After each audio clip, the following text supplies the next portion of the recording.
And we're rolling. Well, with today being the first day of spring, and since I know there's a bunch of cold start lovers out there, I figured why not put two and two together. So we're going to do like a springtime cold start of sorts of a lawnmower. Check it out. Okay. Okay. 1, 2, 3. So, see that? I know we've heard it all before, so without further ado, here we go!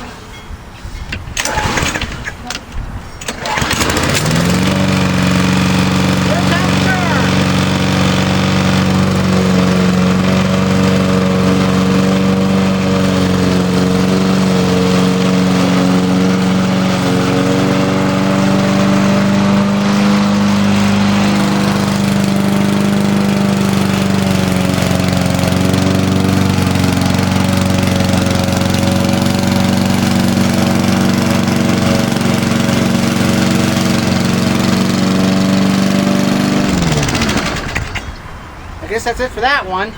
I mean, normally I would do the whole yard, but I got too much shit to do. So, until then, I'm Esky. Thanks for watching.